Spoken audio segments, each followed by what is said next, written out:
अभिषेक आजा बेटा, आजा आजा मेरा लाडला, किधर है मीडिया वाला गाले, हमारा बाबू कहाँ है? अब वो नहीं पता क्यों मारा गया, क्योंकि वो बोल रहा था एक आध को इनके घर में से खत्म कर दूंगा, क्योंकि मेरे घर वालों को बहुत पैसा खत्म हुआ। आज तक ये जेल गई नहीं, पैसे ले दे के बाहर से आ जाते थे थाने से, तो उनने जेल भिजवा दिया, तो उसके बाद में वही रंजीत ने निकाली।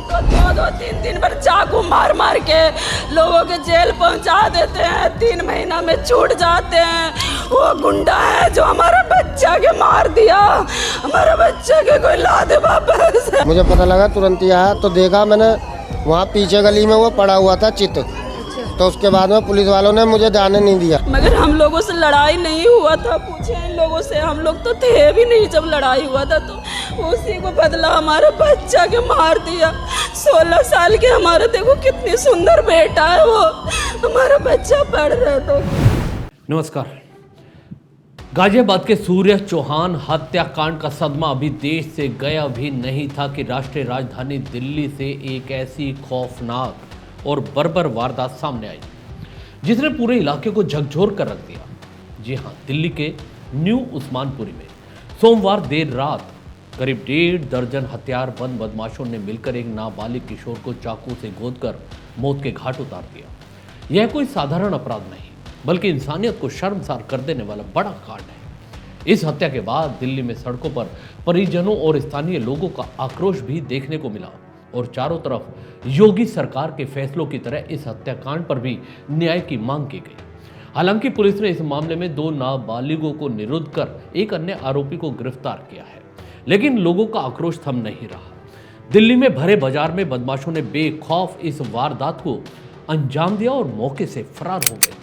आखिर भीड़ भाड़ वाले बाजार में इतने बड़े पैमाने पर इस वारदात को कैसे अंजाम दिया गया?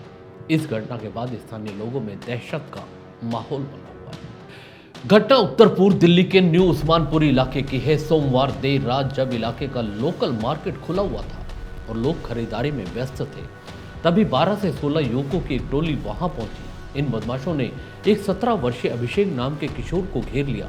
बिना किसी बहस या चेतावनी के उन्होंने ताबड़तोड़ चाकू से उस पर हमला शुरू कर दिया।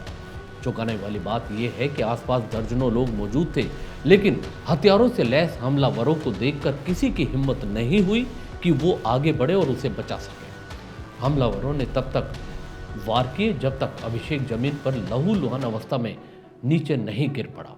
इसके बाद वे चाकू लहराते हुए वहां से फरार हो गए। गंभीर रूप से घायल अभिषेक को तुरंत पास के अस्पताल ले जाया गया, लेकिन डॉक्टरों ने उसे वहां मृत घोषित कर दिया। पुलिस ने पुष्टि की है कि मृतक अभिषेक उसी इलाके का रहने वाला था और घटनास्थल से महज 2 से 3 गली दूर ही उसका घर बताया गया है। प्रारंभिक जांच में पुलिस को संदेह है कि यह कोई पूर्व नियोजित साजिश या पुरानी दुश्मनी का नतीजा भी हो सकता है। हालांकि अभी तक कोई ठोस सुराग इसके भी सामने नहीं आए हैं। आखिर इतने बड़े ग्रुप ने एक नाबालिग को निशाना क्यों बनाया? फोरेंसिक टीम ने मौके से सबूत जुटाए हैं और आसपास लगे सीसीटीवी कैमरों के फुटेज को भी खंगाला जा रहा है। इस मामले में पुलिस ने अज्ञात आरोपियों के खिलाफ भारतीय न्याय संहिता BNS की धारा 103/1 के तहत मामला दर्ज किया। डीसीपी राहुल ने स्पष्ट किया कि आरोपियों की गिरफ्तारी के लिए कई विशेष टीमें गठित की गई थी और इसमें 2 नाबालिगों को निरुद्ध कर एक अन्य निक्की नाम के आरोपी को गिरफ्तार कर लिया है, जिनसे गहनता से पूछताछ की जा रही है। पुलिस द्वारा तकनीकी सबूतों और गवाहों के बयानों के आधार पर जल्द ही अन्य आरोपियों तक पहुंचने का दावा किया जा रहा है, लेकिन सवाल है कि क्या सिर्फ गिरफ्तारी काफ़ी है? स्थानीय निवासियों का कहना है कि सरेआम हुई इस हत्या ने उनके मन में एक गहरा डर पैदा कर दिया है। लोग अब अपने बच्चों को शाम के समय अकेले बाहर भेजने से डरने लगे हैं। इलाके में तनाव को देखते हुए पुलिस ने एहतियातन भारी बल तैनात कर दिया है, लेकिन लोगों का विश्वास बहाल करना अभी भी एक बड़ी चुनौती है। दिल्ली की यह वारदात हमारे समाज के लिए एक गंभीर चेतावनी है। जब अपराधी इतने बेखौफ हो जाएं कि वे भीड़ में भी चाकू लहराकर हत्या कर सकते हैं और भाग निकले, तो यह कानून व्यवस्था की विफलता का भी एक बड़ा संकेत है। गाजियाबाद हो या दिल्ली, ऐसे कांड बताते हैं कि युवा पीढ़ी में हिंसा की प्रवृत्ति लगातार बढ़ रही है।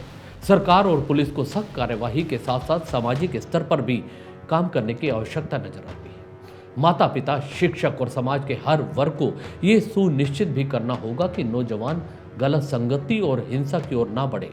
तुष्टीकरण या राजनीति बहस से ऊपर उठकर हमें कानून के शासन पर जोर देना होगा। आप इस मामले पर अपनी राय क्या रखते हैं? क्या कानून और सख्ती की आवश्यकता है? हमें अपने कमेंट सेक्शन बॉक्स में जरूर दीजिएगा। इस खबर में इतना ही। दीजिए इजाजत। नमस्कार। चैनल को भी सब्सक्राइब करना ना भूलिएगा। धन्यवाद।